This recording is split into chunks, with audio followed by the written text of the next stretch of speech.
Welcome to the MeidasTouch Podcast. Brett is back, everybody. Brett, a new father. I want to hear that from you, Brett, firsthand, and I'm sure our audience wants to hear from you as well. We've got a lot to discuss as well. Obviously, additional details have emerged now about the killer of Charlie Kirk, Tyler Robinson, 22-year-old white from a religious family, gun-toting family, in the words of his mom, from Utah, with familiarity and connections there with the kind of religious institutions there. I want to talk about all of that, kind of fitting the profile of what we've seen of these shooters in school shootings. Talk about that. We'll talk about Donald Trump attacking through the United States military a new fishing boat off the coast of Venezuela and posting an ISIS-style assassination video right there, or killing video. We'll play that for everybody. And then we should talk about just some of the other current events taking place. A story about how Donald Trump was tipped off by Benjamin Netanyahu before the attack on Doha, Qatar. Donald Trump has denied that's the case, but this scoop from Axios points out that 3 military officials had confirmed in Israel that Donald Trump knew. Donald Trump lies about everything. There were bad economic numbers that came out at the end of last week. Donald Trump tries to say that we're in this golden age. And then though you have, we're not. While it's some of the worst economic numbers imaginable, we're seeing a lot of Trump supporters being very vocal about it as well. I mean, a lot of farmers we've been seeing now as it's becoming real, because the soybean farmers were in September. They're like, so you're telling me that China is not buying any of our soybeans anymore? Like, there's no cargo ships going out? Nope, there's zero. And so the farmers in the United States are absolutely freaking out right now. But then I think there's this symbolism as Donald Trump hoists up the oligarchy, right? I mean, and you see it visually.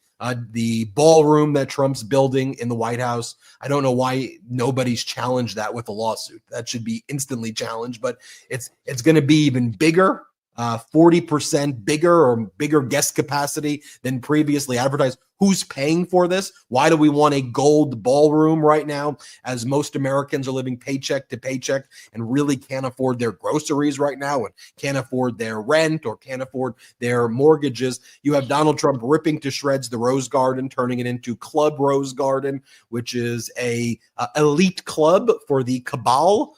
The Republican cabal. Our taxpayer dollars are paying for steak and wine for rich people at the White House as they ripped apart our Rose Garden. Donald Trump also posted over the weekend people waving from the top of an exclusive New York City club. It was called like Club Cipriani's or something, which is like a club, restaurant, and hotel, like a membership club that costs thousands of dollars a month.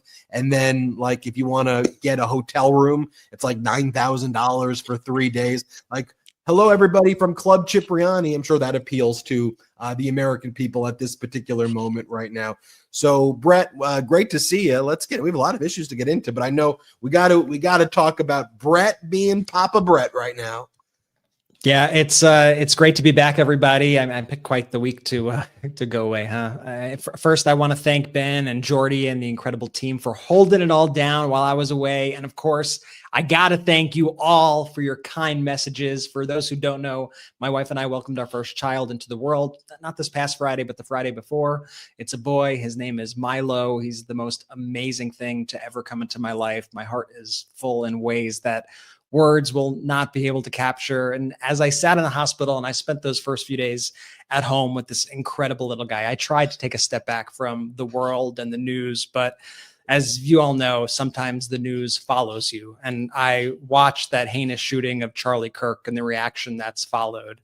I saw the finger pointing and the propaganda and the right-wing media machine rushing to blame trans people, a tiny, already marginalized and vilified community that just wants to live with dignity. They just want to exist. And then we find out, like Ben said, it was a young white man raised in a pro-Trump, gun-obsessed household, and we still don't have a full understanding of his own beliefs. And still, they twisted themselves into knots to try to pin this all on trans people.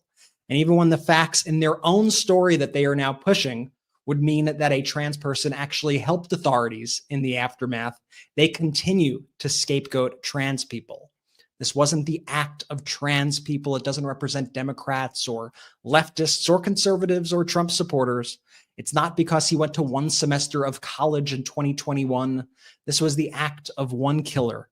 It's something we've been seeing over and over and over again. These lost young men whose beliefs do not necessarily fit into a left versus right dynamic. Oftentimes, these are just black-pilled kids. I don't know if you ever heard the term black-pilled, essentially nihilists. And in a moment like this, you'd expect to have a president who would lower the temperature, remind us that we're all Americans, as every president has done in the past when we've been met with crisis. But instead, we have a president who lit the powder keg in the first place, and a regime eager to weaponize this tragedy, using this death to suppress free speech, to tell you what the approved opinions of the state are, to try to further their political agenda.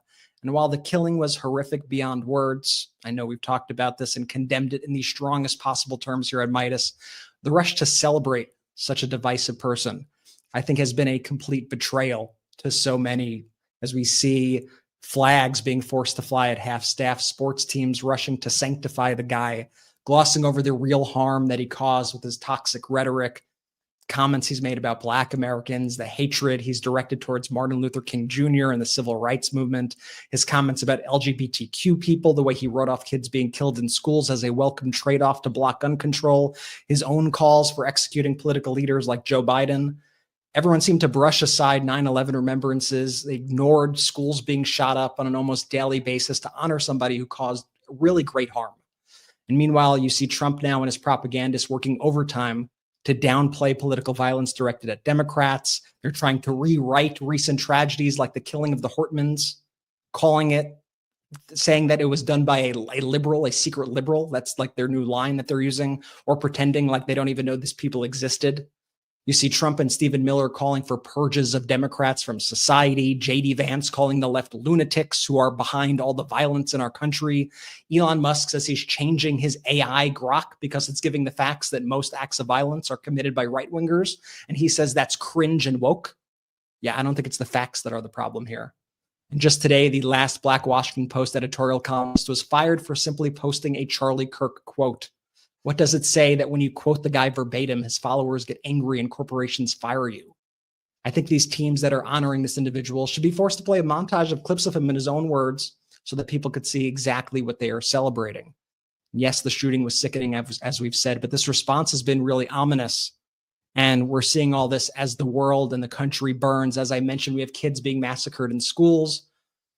For those who had the misfortune of watching that gruesome video of him being shot, that's what's happening to kids all the time, but it's not on camera. And people on the right sweep it under the rug. There are deadly bombings in Ukraine by Russia every day. Children in Gaza starving. As entire cities are reduced to rubble. You see hostages being tortured by Hamas. And if you speak up for the kids being killed in schools and demand action and not just prayer, they say you hate Christianity. And if you speak out for the innocent people in Gaza, they call you anti-Semitic. And if you demand the hostages be freed, you're accused of supporting genocide. So my question to everybody is, how could we live like this? I think it's unsustainable. And I don't know how this ends, but I do know we have to fight every single day for a kinder America. We need to elevate leaders who don't see empathy as weakness. We need to find leaders who don't pit us against each other, who don't lie and exploit chaos for power. And Ben, I think that fight is really our responsibility here at MeidasTouch, if not for us, for our sons and our daughters. I think we owe this to the next generation. No matter how much kind of backlash we get along the way of doing this, I think it's important that we stick to those values and that we continue to fight for our shared humanity as Americans, as a community. It's why instantly after the shooting took place, we didn't hesitate for a moment, and we condemned violence in all of its forms. We talked about how horrible it is. We sent our thoughts and prayers and sympathy and genuine feelings of sadness to Charlie Kirk's wife and to their children, to that family. But then we also were very clear, because we have to exercise moral clarity during these moments, that Charlie Kirk was not a good guy when he was alive. Okay, he said very divisive and hateful things, I'm not afraid to say that publicly because it's true. Brett, as you pointed out, most of the stuff that he would say would be anti-Black, anti-gay, anti-trans. He said that the Civil Rights Act was a mistake. He said that basically he doesn't trust Black pilots. He would talk about some of the great Black jurists and leaders and say that basically they're just DEI hires and the only reason they got their jobs is because they're Black. I mean, he would say horrible things over and over again. He would pick these debates with kids in college who were there to try to understand the world better. And he would show up as a 30-year-old guy. And what do they call that? Like rage bait, where he would pick the people, then he would, frame the thumbnails of like, look, here's a crazy liberal and Charlie Kirk destroys this crazy liberal, in these types of debate formats as he would travel the country. And so I was shocked and frankly horrified to see, all of this rewriting about who the guy was. And again, I think we have to act with moral clarity in these times and in these situations, like we do here on the MeidasTouch Network. And there was a moment today from Donald Trump's disastrous press conference that he held in the Oval Office. I think the purported purpose of this press conference was Donald Trump announcing that the United States military would be invading another city. They picked Memphis to be the next city that they were going to invade. But then Donald Trump talked about a bunch of other topics. He took questions, and one of the reporters asked him, so what about Melissa Hortman, former Speaker of the House in Minnesota, who was assassinated? It was a political assassination by a Trump supporter, a Republican. She and her husband were killed over the summer. Donald Trump and MAGA then spread, and they still to this day claim that the shooter, the person who engaged in the assassination, was like a liberal, and that Governor Walz was like responsible for it. Never expressed, there was no expression of sympathy by Donald Trump or really any acknowledgement other than Donald Trump blaming Democrats for something that was clearly Republican in Minnesota. And Donald Trump was asked about it in the Oval Office. And should Melissa Hortman have the flag lowered as well? And watch Donald Trump's response. Let's play it. Mr. President, I want Charlie Kirk, in retrospect, given all of the moving ways that this White House has paid tribute to Charlie Kirk, right, do you think it would have been fitting to lower the flags to half-staff when Melissa Hortman, the Minnesota House Speaker, was gunned down by an assassin as well? I'm not familiar. The Minnesota House Speaker, a Democrat, who was assassinated this summer. Well, if the governor had asked me to do that, I would have done that. But the governor of Minnesota didn't ask me. I didn't. I wouldn't have thought of that, but I would have if somebody had asked me. People make requests for the lowering of flag, and oftentimes you have to say no because it would be a lot of lowering. The flag would never be up. Had the governor of Minnesota asked me to do that, I would have done that gladly. Donald Trump refused to talk to the governor of Minnesota after the event, refused to have any communications at all. I do want to show this, though. So again, we could have the moral clarity here. I want to show you, just to remind you, the types of things that Charlie Kirk would say. This was what Charlie Kirk said about former President Biden and Kamala Harris. It's just his own words, just a clip of what he said. Here, play this clip. She gives these speeches, and it just has this aura of totalitarianism. My team says she's Indian and Caribbean. I'll tell you what. She would be a lot easier to beat than Joe Biden. A lot. I mean, Joe Biden is a bumbling, dementia-filled, Alzheimer's, corrupt tyrant who should honestly be put in prison and or given the death penalty for his crimes against America. But Kamala Harris, my goodness, there's something that just kind of is tribal where people are like, I don't know if I want this crazy person running the country. Is tribal? He calls for the death penalty against former President Biden at the time when Biden was in office. I remember in real time, we would always call that stuff out. But one of the things with complacency, and when corporate news doesn't call that out, is they allow that type of insightful hate speech to be normalized.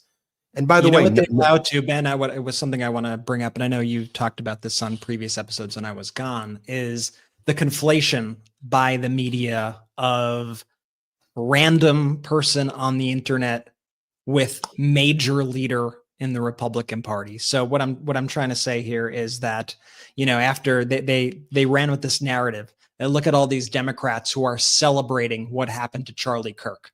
And they would pass around all of these various kind of montages online of random people on social media, people with 0 likes. Elon Musk would do this he would boost an account that had 0 likes, 0 retweets. You don't even know if it's an American. You don't even know if it's a real person. You know nothing about this individual who said something horrible about the shooting. And they say, look at the Democrats celebrating this. When all the actual Democrats, all the actual thought leaders on the left, if you want to call it that, anybody of a position of influence, I don't think I saw a single person say anything but express how horrified they were and send their condolences. And when you looked at what was happening on the Republican side of things, you saw the people at the highest levels. I'm talking Donald Trump himself, who's continuing with this rhetoric, J.D. Vance, Stephen Miller, senators, Congress people. Did I say Elon Musk? Elon Musk, if I haven't said Elon Musk yet. All these major accounts like the Libs of TikTok and the Gunther Eagleman and you name it, all these top MAGA influencers. Their immediate thing, this is war. We're going to show them they're next. We're coming for them. They don't even know a thing about what the hell just happened. They don't know who even did it, especially at that time. They started running with these narratives that it was a trans person and all this bullshit. And I really just think it shows how both sides are graded in very different ways. The media conflates random people with the actions of an entire massive group of people, an entire political party, people who are just fighting for affordable healthcare and housing, and people who just want to live without fascism. They conflate random comments with all those people, and then they ignore the actual dangerous comments coming from hugely influential figures in the Republican Party. J.D. Vance then was hosting the spot that Charlie Kirk used to host, and he was kind of filling in. And J.D. Vance was saying some of the most heinous things as well. The left did this. This was the leftists. But then J.D. Vance says, Charlie Kirk never said black women do not have the brain processing power to be taken seriously. He never uttered those words. Well, let's take a look at this side by side right here. Let's play it. The writer accuses Charlie of saying, and I quote, black women do not have brain processing power to be taken seriously. But if you go and watch the clip, the very clip she links to, you realize he never said anything like that. He never uttered those words. If we would have said that Joy Reid and Michelle Obama and Sheila Jackson Lee and Ketanji Brown Jackson were affirmative action picks, we would have been called the racist. But now they're coming out and they're saying it for us. They're coming out and they're saying, I'm only here because of affirmative action. Yeah, we know. You do not have the brain processing power to otherwise be taken really seriously. You had to go steal a white person's slot to go be taken somewhat seriously. Yeah, I mean, it's heinous stuff. And that's what he would go around and he would tour colleges and he would say things like that. J.D. Vance also, during this show that he hosted, he's like, while our side of the aisle has its crazies, it's a statistical fact that the lunatics in America come from the far left. And I'll play that in a moment. But I just want to be very clear that that's actually not the statistical fact. It's actually the exact opposite right there. And, from a study that was done over the course of a 10-year period of about 5,500 or so school shootings and shootings that took place in general, the left-wing extremists was a very small portion, and overwhelmingly, like more than 65-70% were right-wing extremism. Like by far was coming from right-wing extremism. And Brett, to your point, we're seeing the statements resonate from different areas. There's a difference between random people on TikTok out there doing certain things who are being identified as left, whether they're even left or not. But it's like random people who nobody ever heard of, and Donald Trump and the leaders of the Republican Party doing it top down and making the calls and making the order.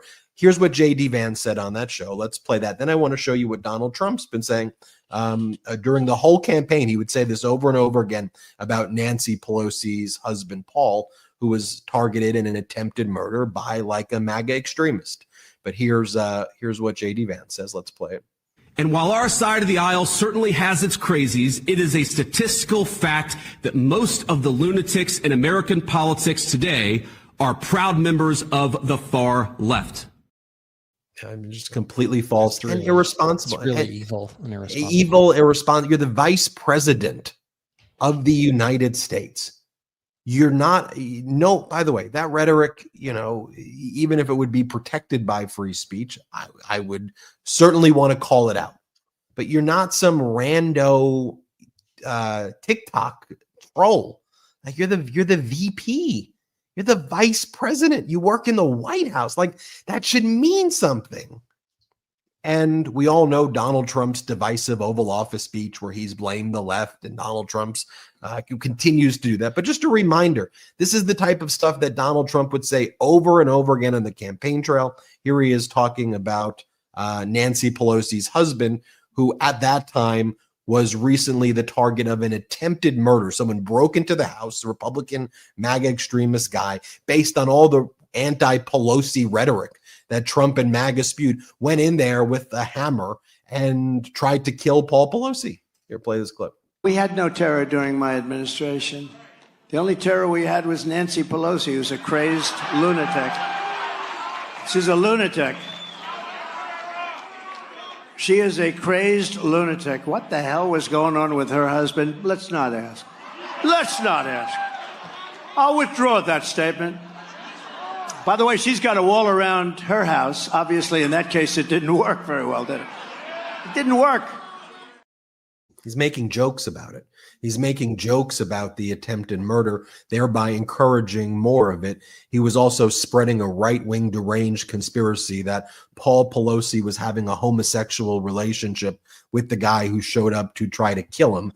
And that's why he was in his underwear at the time of it. And then Don Jr. would post photos of that, like, I think it was Halloween of October 2024 or 2023, of like, here's the underwear. I'm going as Paul Pelosi with a hammer and the underwear. And they would spread this over and over again. Donald Trump would repost videos of then President Biden being bound, gagged, and shackled as though he was being kidnapped in the back of a pickup truck. And Donald Trump would repost the videos of that. I mean, actively encouraging these acts of domestic terrorism and violence. And then Donald Trump got rid of the domestic terrorism and violence people at the FBI, and he brought in a 22-year-old intern named Thomas Fugate III, who was previously a gardener and then intern for Trump with zero experience about national security, FBI, counterterrorism. That's the guy in charge. That's the guy in charge right now. I want to talk about that. I want to talk about, the recent military strike on another fishing boat off the coast of Venezuela. Donald Trump reposting the video like an ISIS-style execution video. He's reposting and bragging about it. I want to talk about some economic data. You have Howard Lutnick at the end of last week saying, Donald Trump's entire economy, it really starts 2026. This isn't his economy. This is Bill Biden. 2026. Let's talk about that and more. Let's take our first quick break of the show. A reminder, please hit join on our YouTube right now. Become a member. The memberships have been really helpful in helping our overall network grow. So join, become a member, and gift memberships to as many people as you can. We'll be right back after our first quick break of the show. You know, I remember the first time I overdrafted my old bank account. I didn't even realize, and what a nightmare. Huge fees, stress, and all for something as simple as a small purchase. That's why I love how Cash App has your back. Signing up was fast, the app is easy to use, and honestly, it does way more than I expected. Cash App does more than you think when it comes to having your back and making sure your money stays your money. If you direct deposit at least $300 in paychecks each month and use the Cash App card for purchases, you can unlock up to $200 in free overdraft coverage. If you overdraft unexpectedly, there are no hidden fees. Manage your money on your terms and take advantage of free overdraft coverage up to $200 on Cash App today. For a limited time only, new Cash App customers can use our exclusive code to earn some additional cash. For real. Just download Cash App, use our exclusive referral code CASHAPP10 in your profile, send $5 to a friend within 14 days, and you'll get $10 dropped right into your account. Terms apply. That's money. That's Cash App. Cash App is a financial services platform, not a bank. Banking services provided by Cash App's bank partners. Prepaid debit cards issued by Sudden Bank, member FDIC. Overdraft coverage provided by Cash App, a Block Inc. brand. Visit cash.app/legal/podcast for full disclosures. My teeth are very important to me. Healthy mouth, healthy life, right? Well, if you're part of the 30% of Americans who grind their teeth, then your smile needs protection. And there's no better solution than Remy's custom fit night guard. Both dentists and teeth grinders recommend Remy because the custom fit night guard is the best way to protect your teeth. And Remy is 80% less than the dentist and way easier. Here's how it works. You receive your impression kit straight to your door. Remy gives you step-by-step instructions to get your perfect impression. Remy ships you your custom-fit night guard made in the US in Las Vegas. Get your night guard back and start protecting your teeth. This process is easy and very streamlined. Their entire team is really invested in making sure that you get the best product possible. The best part is Remy is so confident you'll get a perfect fit that they offer a 45-night perfect fit guarantee or your money back. No waiting rooms, no overpriced bills, just a better way to protect your teeth while you sleep. Try Remy risk-free at shopremy.com/Meidas and use code Meidas to get up to 50% off your night guard at checkout. That's 50% off at shopremy, REMI.com/Meidas with code Meidas. Thank you, Remy, for sponsoring this episode.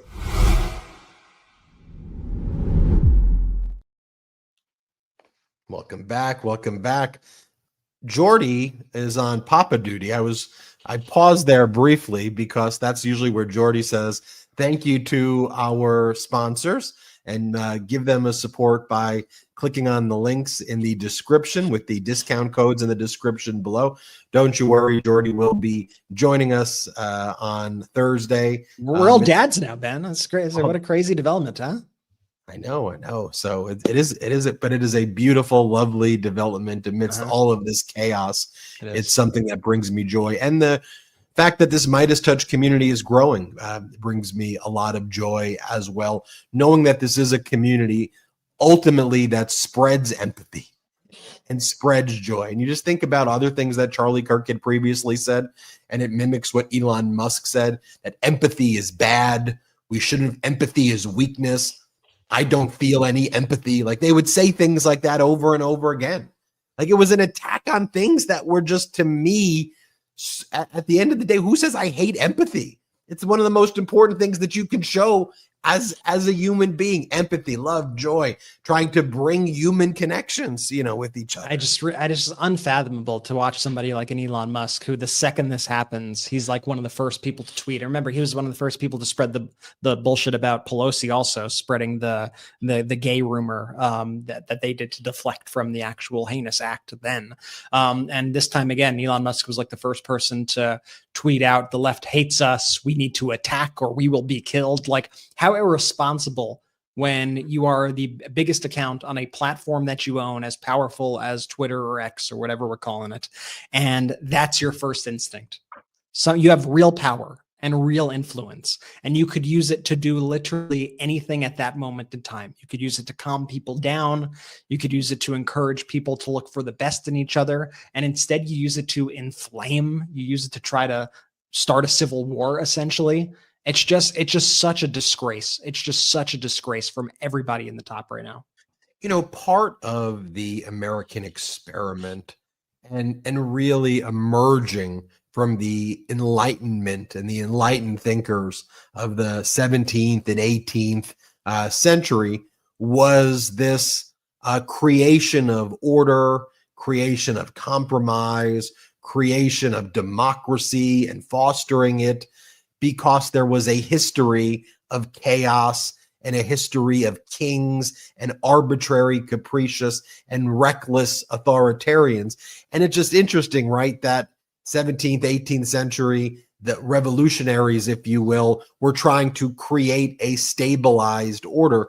And now we're here in 2025, where there is with all of this access to potential information, how there is this return to chaos and disorder back from like the dark ages in a way, as information can be manipulated so easily and quickly by bad faith actors who, in the fog of all the disinformation and pitting Americans against Americans and people against the world against each other, right? It's not a uniquely American experience. If you followed what happened over the weekend in the UK with the Unite the Kingdom far right-wing extremist event that they had there, which is very reminiscent of far right-wing things here, it's international in scope. You go through various countries and you see far right-wing movements using similar playbooks, similar types of language, anti-migrant, to divide, but to create this disorder. And who's benefiting from this while all this is taking place? The richest people, the oligarchs, are crushing it. They're making so much money right now, basically pickpocketing everybody who's fighting. While everybody's fighting, cash is basically falling out of their pockets while the rich people suck it up, basically, and then are engaged in all of this either unlawful or unethical or shameful type of behavior where no one's even paying attention to this. I mean, New York Times, who I haven't been happy with on a lot of stuff, they did a great expose about what was going down in the White House, the anatomy of two giant deals, how the UAE got these like top secret, top of the line chip technology, semiconductor technology from the Trump regime, authorizing it. And in response, Donald Trump's family, and as the article suggests, Steve Witkoff's family, who are involved in this venture together called World Liberty Financial, where this crypto went public recently, brought in $1 to $2 billion to help fund this entity that they were creating together. Then UAE would get access to these semiconductor technologies that they can then give to China and others, which could be harmful to the United States national security interest. But the Trump family, and according to this article, the Witkoff family, could have been benefiting. And then the Witkoff family and the Trump family goes, it wasn't a direct quid pro quo. It was just two deals happening around the same time. They weren't connected to each other. But over and over again, we are seeing this take place in full and in plain view. I wanted to call that out. One of the things, though, Brett and Midas Mighty, that was very clear as well, and I touched upon this before we went on the break, like as you got Thomas Fugate III, this 22-year-old former intern leading counterterrorism, or you've got these right-wing podcasters like Kash Patel and Dan Bongino leading the FBI, how utterly incompetent they are, how inexperienced. And I just think about the demonstrative microcosm in Utah of what we don't even know is taking place, of how less safe we are right now because the FBI has been gutted. Last week, you had the top FBI officials, former top FBI officials, sue the FBI, basically saying, we got unlawfully terminated. The former acting director of the FBI, like literally all the top people got fired with a little email, "You're hereby being terminated." And they said because Donald Trump wanted retaliation and retribution against the FBI for investigating him. He's basically gutted the FBI of competent and qualified people, or at least lots of them. And now he has these Thomas Fugates and Kash Patels and Dan Bonginos and people like that who are not equipped and don't have the experience or nowhere near it to be able to do it. And so we saw Kash Patel. He was at Rayo's Italian restaurant while the investigation into Charlie Kirk's killer was taking place. He posted it was the wrong person at first.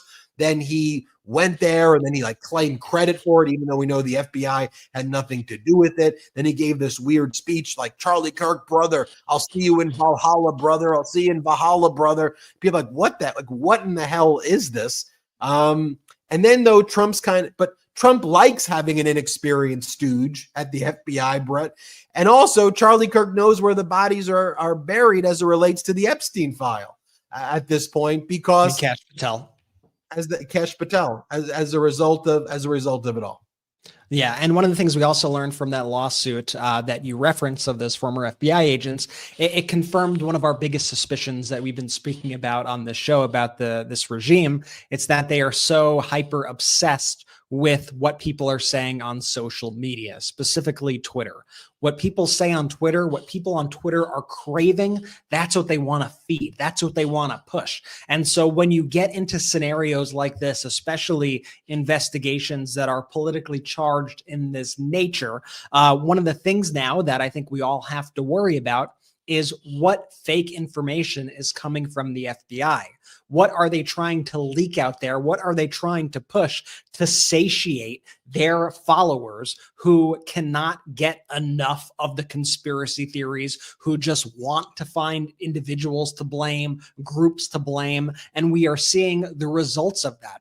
You know, of course, every person in history has their political leanings. Anybody who works at the FBI is going to have opinions because they are human beings.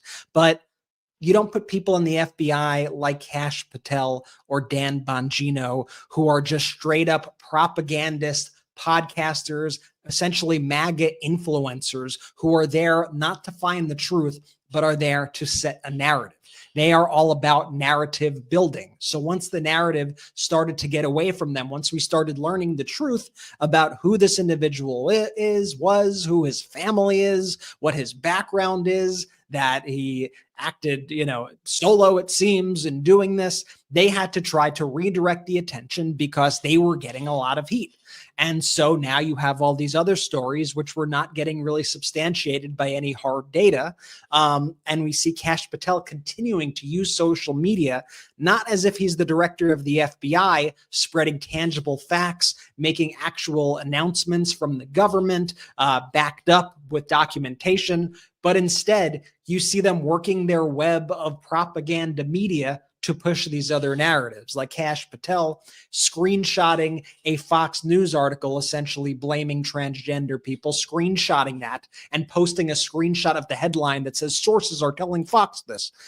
Okay, I want to hear, what are the actual facts? In these scenarios, we need to know what the actual truth is. I'm afraid we are simply not going to get that from this regime because they don't care about the facts. They care about setting a narrative. They care about riling people up. They thrive in the chaos. They thrive in the division. They want to see people go at each other and hate each other because, as Ben just broke down before, as they're getting their people to focus on that and focus on Cracker Barrel and focus on whatever bullshit du jour they're focused on, they are stealing from the American people. They are engaged in the biggest grift, in the biggest swindle we have ever seen in American history. I mean, Jimmy Carter had to sell his freaking peanut farm, put it in a blind trust. Think about that. As he should have. As he should have. Think about how absurd that looks next to this multi-billion-dollar grift that we are seeing reported right now by the New York Times and what they're alleging that happened between these deals, this crypto scheme, the World Liberty Financial, and the UAE. It is unfathomable in any normal time. This would be the biggest front page scandal like ever. Everything Donald Trump has said since the shooting, that Vance has said, that Stephen Miller has said, to inflame tensions, to say, okay, we're going to purge the left now. We're going to go after Democrats. We are going to arrest this person and that person who had nothing to do with this. I mean, the fascism is staring you in the face. I know they get mad when you say, well, you don't call us fascists, even though they say it all the time too. But maybe stop acting like fascists. You're kind of proving the point right now that everybody's been saying. So don't think you're going to silence us. Don't think you're going to silence people into complacency while you ramp up your efforts to try to suppress any sort of dissent. It's not going to work on us. It's not going to work on the Meidas Mighty. It's not going to work on people who are simply fighting to live, to exist, to coexist with others, to fight for democracy, diversity, equality, justice, you name it. Remember what Charlie Kirk? I think we have this clip of what Charlie Kirk said. What Kash Patel said about Charlie Kirk this morning, and about Charlie Kirk's killer. That there was a manifesto that was found that it was found, but it was destroyed. But that the FBI is going to recreate a manifesto about the killer, saying he doesn't like Charlie Kirk. It will be forensically recreated, but it was destroyed. What is it? What does this even mean? I think we have the clip of him saying that. Let's play it if we've got it. Written note, was there? Did he write a written note before the assassination attempt? That's what the governor said yesterday. And what did that say? If you could. So what I'm able to say. I'm sorry. So what I'm able to say is I addressed it partially earlier, is that the written note, we believe, what did exist, and we have evidence to show what was in that note, which is, and I'm going to summarize, basically saying, the suspect wrote a note saying, I have the opportunity to take out Charlie Kirk, and I'm going to take it. That note was written before the shooting. Evidence of its existence, we now have learned, existed before the shooting, was in the location, in the suspect and partner's home. But we have since learned that the note, even though it has been destroyed, we have found forensic evidence of the note, and we have confirmed what that note says because of our aggressive interview posture at the FBI. Is he saying that they're going to recreate a note that was destroyed? They're going to write the note that is destroyed with what they say should be on the note. Is that like where he's going with that? Yeah, it seems like it, right? It's I mean, that's they're going to write it from their memory. They're going to write it from their memory. What the note? Like, I mean, what they again, this isn't a right, left, liberal. And here's the thing too, right? You had Charlie Kirk. You had Charlie Kirk spreading all of this hate and spreading all of these things like that. And Charlie Kirk was also someone who had said, release the Epstein files too, right? And you had Kash Patel as somebody who was out there saying saying also before that his very position in the FBI was hiding the Epstein files. But if he were to ever be appointed, he was going to show it. Like, do you remember what Kash Patel was saying before he was there? I think we've got one of these clips. Let's play one of them.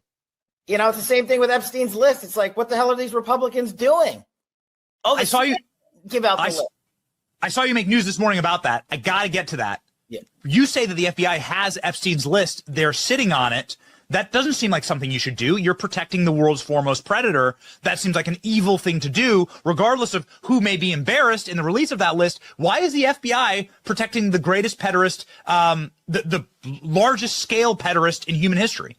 Simple, because of who's on that list. And then they just move on right now. Now that you have Kash Patel, who's the head of the FBI, then they're just like, yeah, nothing to see here, even though we know Donald Trump's name was on it over and over again. And now they want to use this purge of leftists to use the killing of Charlie Kirk by a 20-year-old white kid from a Trump family to now try to move the discussion away. Like for them, like, oh, we don't have to talk about the Epstein list anymore. We're just going to talk about the purge right now of leftists out there who didn't say what the regime wants to say about Charlie Kirk. Here's another clip. December 2023, Kash Patel said that Epstein's black book was under the direct control of the FBI. I think we've got this clip. Who has Jeffrey Epstein's Black book? black book? FBI. But who? That is I mean, there's that's under direct control of the director of the FBI. Just like the manifesto from the Nashville school shooting Yes. of the Catholic school. Yeah. We still haven't seen that, right? It's not the Nashville police or PD saying we don't want this out.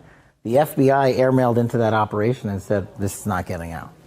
Because they do that because this is another government gangster operation. All these local law enforcement communities get funding from the DOJ and FBI for local programs. And if you don't cooperate, you're not getting your $1 million for this, and you're not getting and that's a lot of money to these local districts. Should be noted as well that Maureen Comey, the lead prosecutor of Jeffrey Epstein and the prosecutor who successfully got the conviction of Ghislaine Maxwell, where she was supposed to serve a 20-year prison sentence in Tallahassee, although she was recently given immunity by the Trump regime and moved into a minimum security camp at Camp Bryan, Texas, despite the fact that women or people who are engaged in child sex trafficking are not allowed to go to minimum security facilities. Anyway, Maureen Comey just sued the Trump regime, saying that she was unlawfully fired, either based on her beliefs, her ideology, her dad, it's unclear, but for improper purposes. So last week you had the top FBI people sue Donald Trump. Today you had the top federal prosecutor in New York who's prosecuting Epstein and who prosecuted Ghislaine Maxwell sue Donald Trump. This isn't a left or right thing. It's about competent, qualified people. Yeah, and it's like, just like, wake up, everybody. Like, I don't understand how you can't see the con that's happening right in front of you. And I can't understand how you're seeing how much you are swindled. Like, you get caught up in the same propaganda network every single time. The people that are constantly pushing all this divisive stuff, saying, oh, look, liberals are angry about Sydney Sweeney. No one gives a fuck, okay? I'm telling you, nobody cared about that. Oh, look at everybody. They're so angry. Look at the Cracker Barrel. Look at what they're doing to you. Some corporation made a decision and you decide now to direct your hate at liberals and Democrats.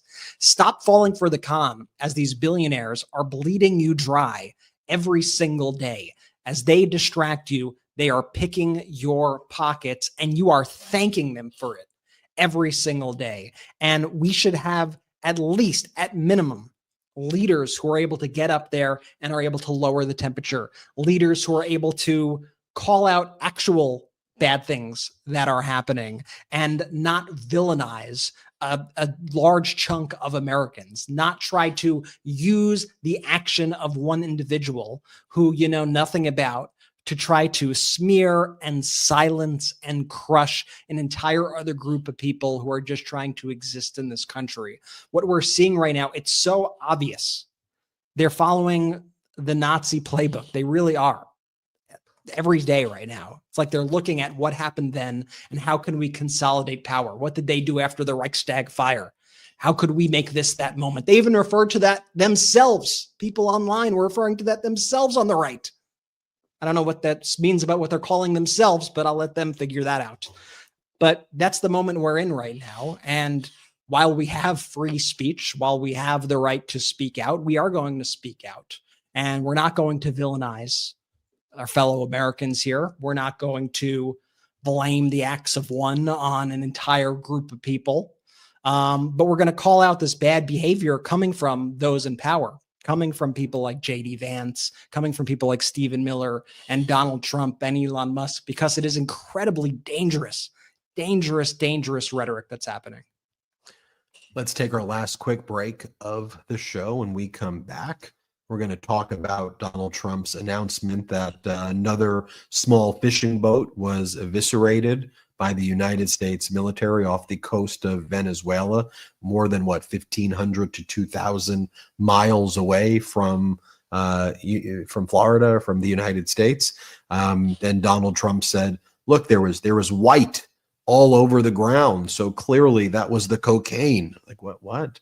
And then yesterday he said, look, 300 million people, he was referring to America, because 300 million people died last year from drugs.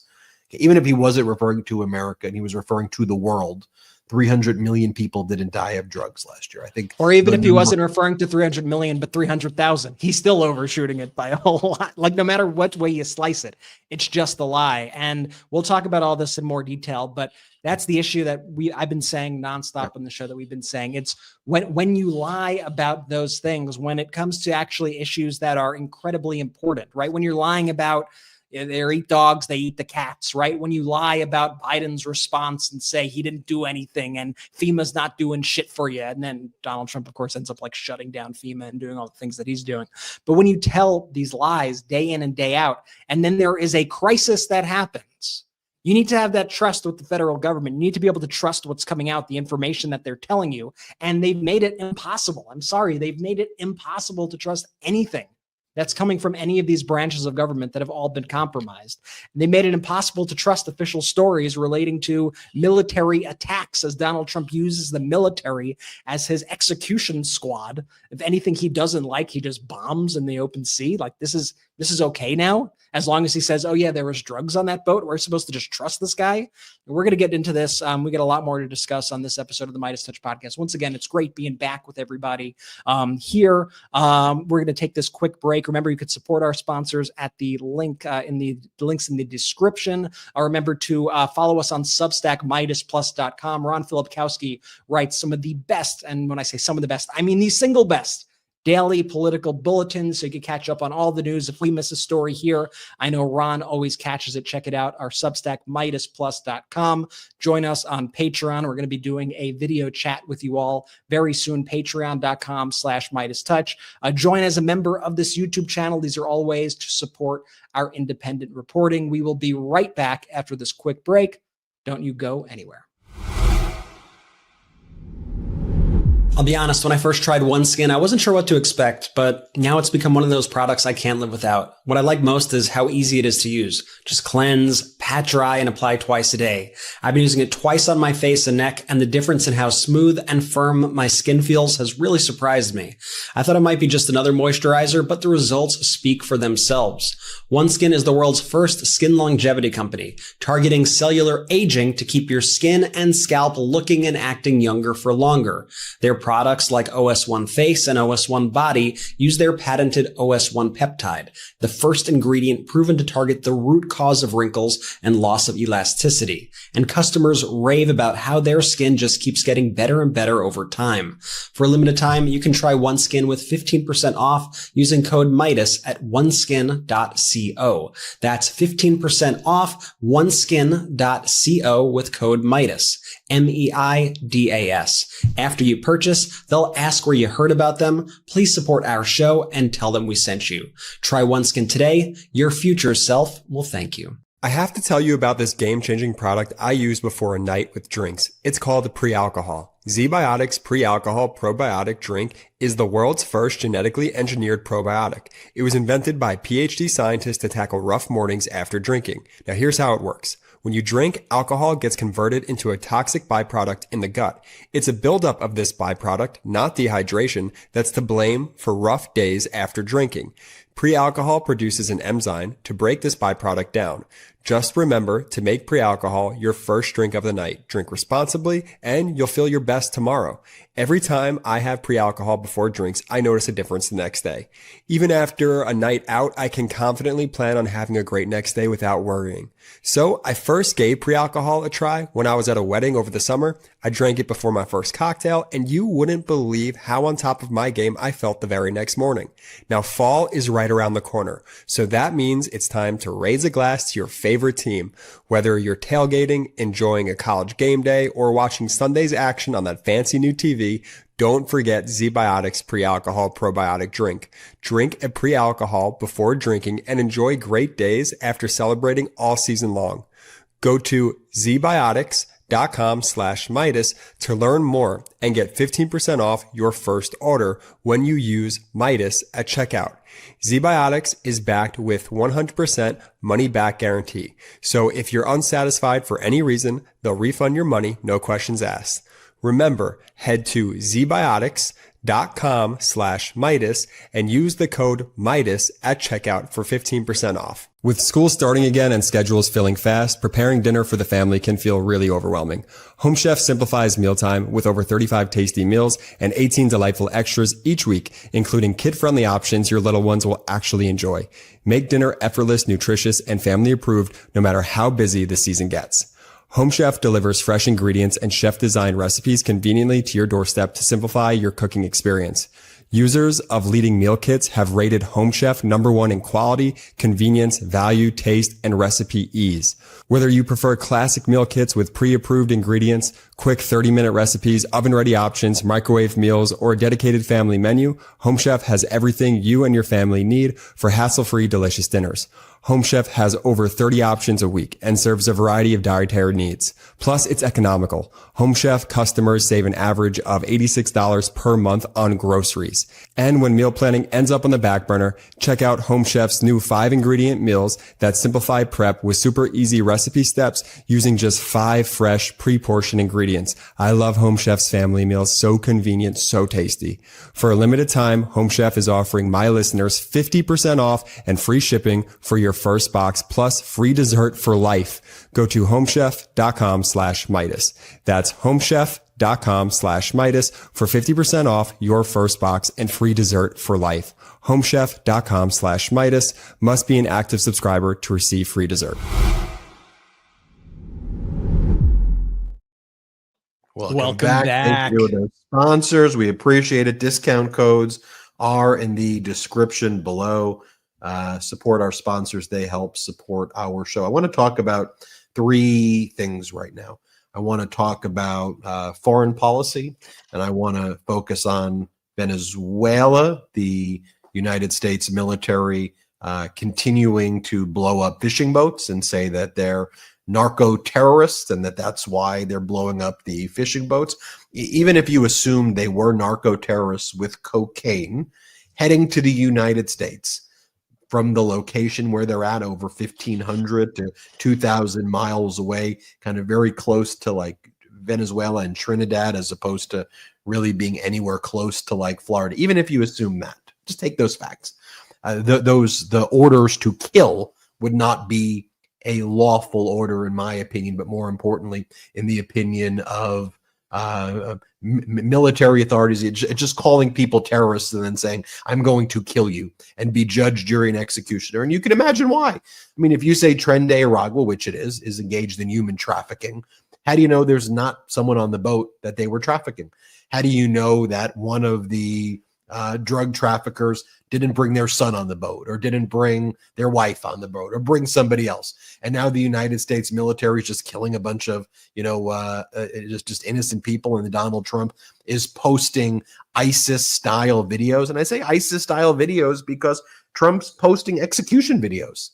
He's posting death videos. I'm not going to play it, but for those on audio, I'm showing just a still image of this small shipping boat. I mean, this small fishing boat. I don't know if it's a 24-footer, 16-footer, 30-footer. It's not a big shipping boat, a big fishing boat. I doubt it even has the fuel to even get to the United States. Based on its size, too, it's not like it could even hold a lot of cocaine. And Trump usually keeps on saying cocaine. Today, he added fentanyl into the mix, but the last boat, he said it was carrying cocaine. We're showing an image right now that Aaron Reichlin Melnick posted that just shows the distance of how far away this tiny fishing boat, or the 2 tiny fishing boats, are away from Florida at this point, meaning there'd be a lot of other steps that can be taken just before you kill human beings. But it was I think it was Tom Nichols who said, what did he write today? He goes, hard to see how these are legal orders, but I guess we're past all the stuff now about legal and whatnot, whether something's legal or not legal. And all of this also stems from and originates from the United States Supreme Court giving Donald Trump absolute immunity. Because if he didn't have absolute immunity and he didn't say, I'm going after, terrorists, and this is what I'm doing based on my Article 2 powers in the Constitution, you could get arrested for this stuff. Like a former president, if they weren't feeling bound by their own ethics and morality and right and wrong, they could be worried, oh my gosh, am I going to be criminally prosecuted for killing people? And now the Supreme Court said, nope, you're good. You can do basically whatever you want. By the way, a judge who Donald Trump, or a law professor rather, who Trump wants to appoint as a judge, who had their Senate confirmation hearings take place in the past week and a half. Her name is Professor Mascott. She's a junior professor at Catholic University, someone who's not qualified at all to become a Third Circuit Court of Appeal judge. She's not even from the area that's, I think, within the Third Circuit Court of Appeals, as a lot of the Democratic senators demonstrated during their cross-examination. She was asked by Senator Schiff, like, so you think Trump can send SEAL Team 6 tomorrow to kill his political opponents? Yes or no? And she refused to say no. He said, well, I think the Supreme Court has analyzed it. Senator Schiff said, yes or no? You think he can send his SEAL Team 6 to kill me? To kill a political? Are you okay with that as a judge? Well, I think we have to look through the security. That was her answer. It was not no. Like, that's where we are as a country right now. So you take a look at what Donald Trump said earlier today, where he was asked, like, are you going to give proof that this is narco-terrorism? And by the way, this is a new label that Trump is getting, narco-terrorism, so he can go and kill people. And then the media kind of adopts that framing. Okay, so if it is a narco-terrorist, then you could kill whoever you want. And we don't need to investigate whether there's other people on the boat or whether there's actually drugs on the boat. That's it. Narco-terrorists die, death penalty. And America posts the videos now. I mean, seriously, are we in the medieval age? Like, what are we doing here? Here's what Trump said, though. He goes, when a reporter asks him, like, do you intend to provide proof? He's like, you've got the proof. It's white. You see the white. Is he talking about the infrared? I mean, is he talking about the way the overhead image looks? Like, what do you mean you see the white? Here, play this clip. Thank you very much. On Venezuela, sir, and on Israel. First on Venezuela, what can you tell us about this Venezuelan boat that was taken out? And do you plan to provide proof that these were narco-terrorists who were on their way to the U.S.? Well, we have proof. All you have to do is look at the cargo that was, like, it's spattered all over the ocean. Big bags of cocaine and fentanyl all over the place. And plus we have recorded evidence that they were leaving. We've recorded them. It was very careful because we know you people would be after us. We're very careful. The military has been amazing. And General Kane showed me a little while ago the clip, but you could actually see it.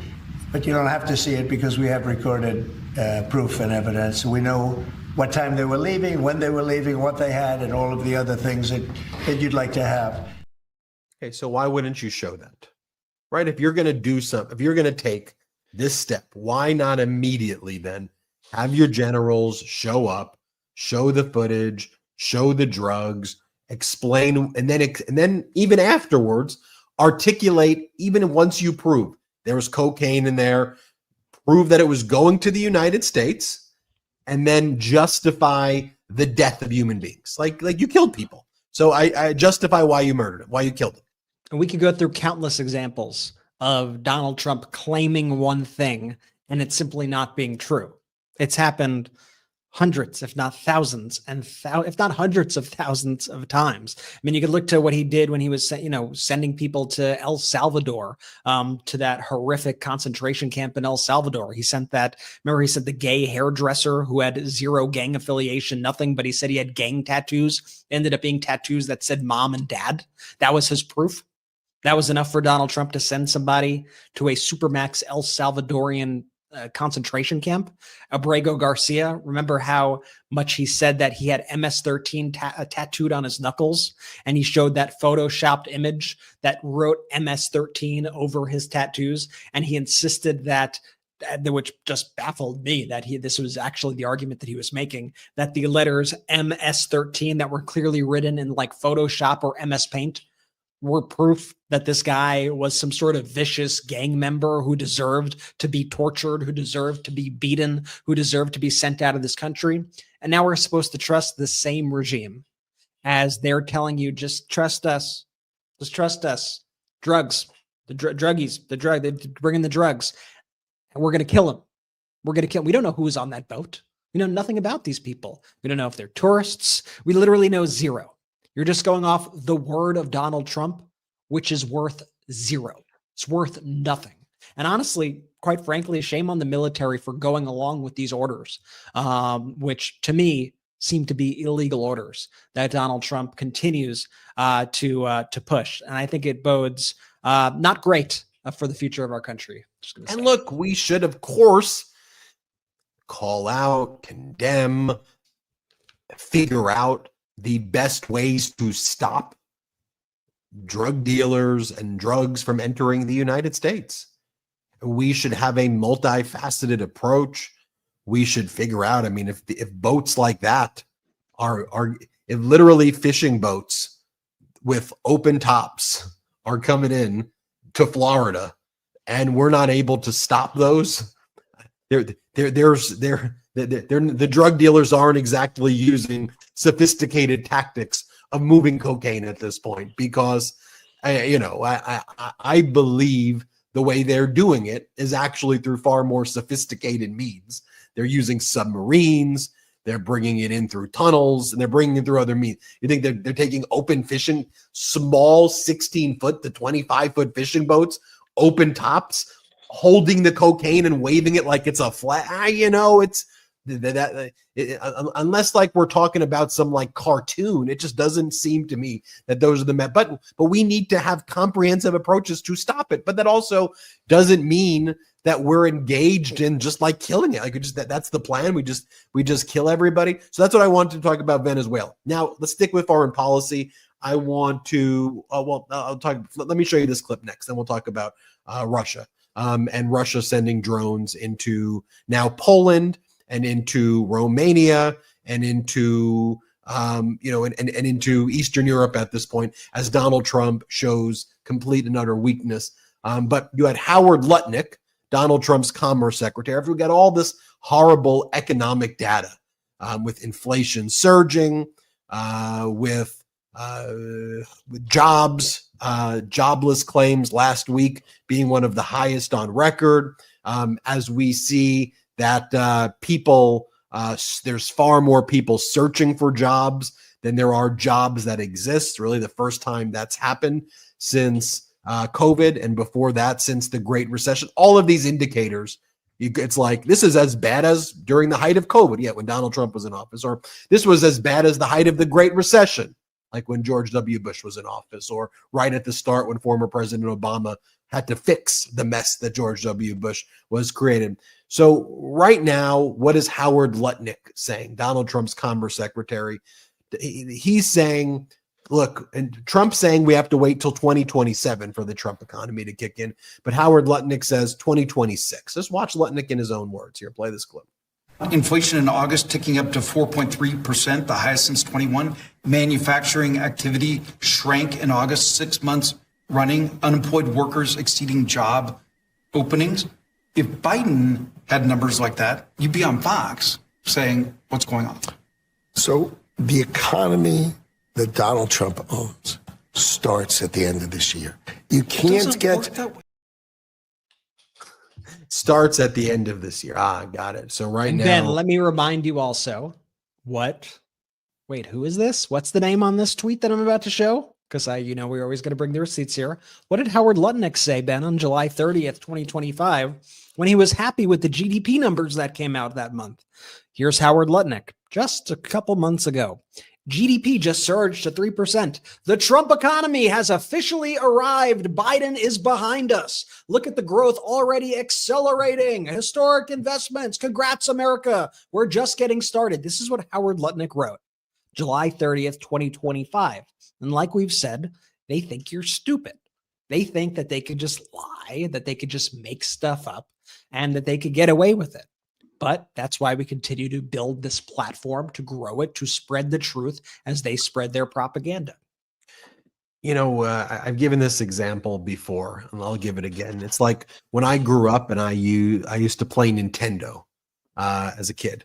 There was a thing that you could attach to your Nintendo. It was called Game Genie. Game Genie. And when you would put Game Genie on your Nintendo cartridge, I don't even know how the technology worked. It would basically let you cheat in the game. And you would have like infinite lives, and you could fly, and you could do all the things in the game that you like always wanted to do if you wanted to like beat these games. Like that was what Game Genie did. It was like a hack. But like the way the current media dynamic is set up and the way someone like a Howard Lutnick or Trump or whoever, engages in all this bad faith stuff, it's almost like Game Genie of debating. It's like, on the one hand, if you're on the left or whatever, or pro-democracy, you have to be so intellectually consistent. You have to have every graph and data and chart. If God forbid you're wrong, you could lose your job. If you misspeak once, or if you say one thing, you could be done. It's, and you're judged by this sense of, well, Governor Newsom, why are you posting these types of things? You're the governor of California. You're supposed to be, more dignified than making posts like this, calling Donald Trump names or calling Stephen Miller names. Like, why would you do that? And, you see all of that. And then on the MAGA side, their Republican leaders can say anything, can and then say 20 completely inconsistent things, and things that are so heinous that should otherwise be disqualifying. And it's like, yeah, that's just who they are. That's what they do. And Howard Lutnick says, yeah, sure. He said it's a Trump economy, but now it's not the Trump economy. Like, okay, whatever. I mean, just think about what I'm about to show you right now. And I'm not going to play the game. Oh, could you imagine if Obama said this or if Biden said this or whatever? Like, Donald Trump's the only president in recent history under which a NATO ally has been attacked. Poland was invaded the other day by Russian drones. Clear as can be. No condemnation from Trump about it. Trump denied that it took place. Russia didn't deny that it took place. Trump's denying that it took place. And then the Polish foreign minister, he's like, it took place, it happened. And then Russia feels even more emboldened. And when Donald Trump was asked about it, like, what are you going to do? Donald Trump's like, yeah, like, I'm not really going to even take sides here. Like, watch what Donald Trump says on the Fox Morning Show. Here, play this clip. And we're going to fix this system. What are you going to do about President Putin? Because we just saw these drones in Poland. Yeah, well, more sanctions. Thing, I'm not going to defend anybody, but the Poland's, they were actually knocked down and they fell into an area. But he shouldn't be close to Poland anyway. Right. So I solved, as you know, 7 wars. 7. I did so many, including Pakistan and India, but big ones. He didn't do Pakistan and India. One of the other ones he takes credit for is bringing peace to Congo, where there are dozens of people who are dying on an almost daily basis in Congo from like an ISIS-backed group over there. India said Donald Trump had nothing to do with the peace there. And you promised that there would bring peace in 24 hours to Ukraine, which you didn't. By the way, Russia's doing it again today. Russia through Belarus sent more drones into Poland as a provocative action, knowing that Trump's not going to do anything about it. And you have the Prime Minister of Poland, Donald Tusk, posting a statement saying, yes, this is happening and we're activating our military. And that was Trump's response. He goes, I'm not going to defend anyone. There's quite literally an Article 4, Article 5 defense pact with NATO. Your job is to literally defend NATO in this situation. And Donald Trump doesn't do that. And he promised there would be peace in 24 hours from the election. And not only is there not peace in 24 hours, Russia's invading NATO allies now with drones, and Trump's doing nothing. And then you go back 3 weeks or 4 weeks, whenever that Alaska meeting was. Trump said, if there's not a ceasefire, I'm going to put sanctions on Russia. Okay, well, there wasn't a ceasefire, but he goes, but then Donald Trump's like, I did great. I negotiated that there's going to be a bilateral or trilateral talk with Putin, and Putin's good with security guarantees. Putin was not good with security guarantees. He was not good with a bilateral or trilateral meeting. And then Putin accelerated the attacks on Ukraine, and there were far more attacks on Ukraine than ever before. The biggest drone strikes have taken place recently. Double, triple the amount of attacks on Ukraine and innocent Ukrainians under Donald Trump versus former President Biden. That's just the reality of where things are right now. But like any one of these things, I mean, what did Donald Trump say today? Donald Trump posted, he calls Zoran Mamdani his little communist, and Donald Trump attacked Governor Hochul for endorsing Zoran Mamdani as mayor of New York City.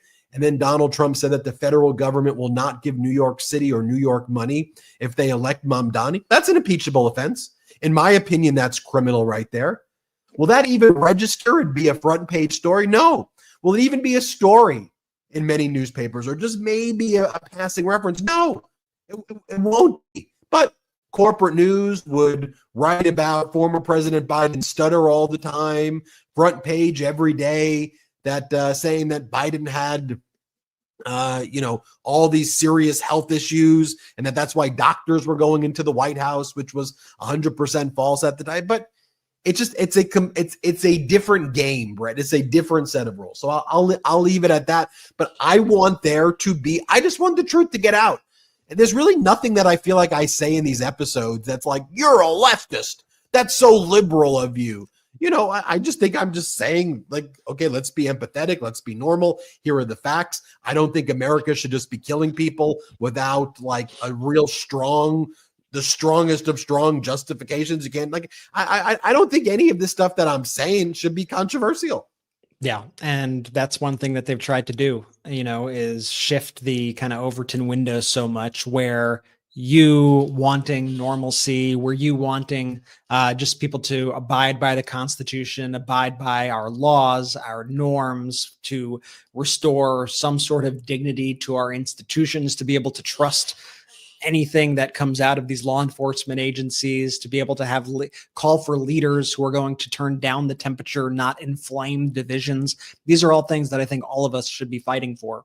And that should not be a radical thing to do. But in the Trump era, I guess that has become a radical thing to do because they have just pushed this horrific rhetoric and these horrific actions every day, and they have normalized it, and the media has let them out. Ben, to your point, we've seen that media machine that when they want to turn something on and focus on something and make it the story that they talk about every single day, like a Biden health issue, like they would not give up. They were relentless with it. They have the power to do that.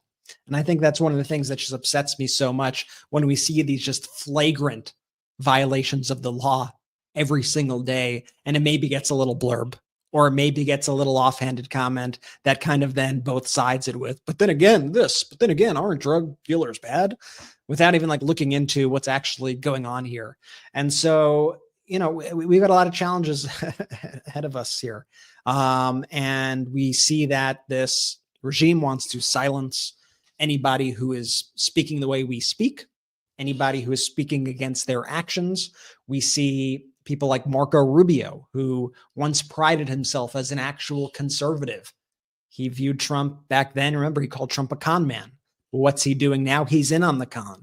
Marco Rubio is now pushing, and a bill would allow him, that the Republicans are pushing, to allow Marco Rubio to strip U.S. citizens' passports over their political speech. So you say something that the regime does not approve of. You say something negative about Charlie Kirk. You post a quote of his that they think makes him look bad. You say something bad about Donald Trump. Bye-bye passport. They take it away from you. That's the country that these people are bringing in. And I would just urge all Americans, you do not want to live in a country like that. That's Russia. And in many ways, it feels like Russia has invaded the United States, not by weapons, but via information, via disinformation, via the way that they have taken over the federal government, via their proxies of people like Donald Trump and J.D. Vance and all of their stooges. And so, as I said earlier, I don't know how this ends. I don't know where it goes, but we're going to keep fighting every single day. We're going to keep pushing for the truth. We're going to keep pushing for normalcy. We're going to keep pushing to bring the temperature down and to push back against leaders who are trying to inflame tensions, who are trying to divide us. And because that's all we could do. And so once again, I want to thank everybody so much for the warm welcome back. I've been reading all your comments throughout this episode, and my heart is so full from reading them. And I hope it's a reminder of, the good in the world as well. We've got a whole lot of people watching right now. I hope that you all take a chance, if you're watching this on YouTube or Facebook or wherever you may be watching this, to go ahead, download the audio podcast on the MeidasTouch Podcast, Apple Podcasts, Spotify, you name it.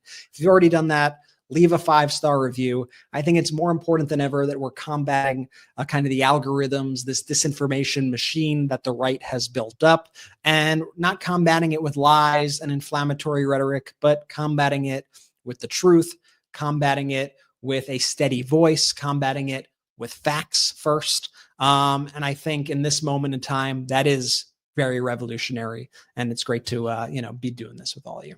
Great to have you back, Brett. We love you. Congratulations. Congratulations to your wife, the real hero in this story, although you're the co-hero. Congratulations to your wife. And of course, welcome to your new baby boy in this world. And we'll do our part every single day to make that world a better place for him to grow up. And thanks everybody for watching. Hit join, become a member, gift memberships now to as many people as you want to or can. That helps. Go to MeidasPlus.com, leave a 5-star review of the MeidasTouch podcast and audio. We're climbing those audio charts again. So it's very helpful. We're number 1 on YouTube. I want to get to number 1 on audio. So subscribe, leave reviews on audio. That goes a long way. Just search MeidasTouch Podcast on wherever you get audio podcasts. Subscribe, leave comments. That helps. Thanks everybody for watching. We'll see you next time on the MeidasTouch Podcast. Shout out to the Meidas Mighty.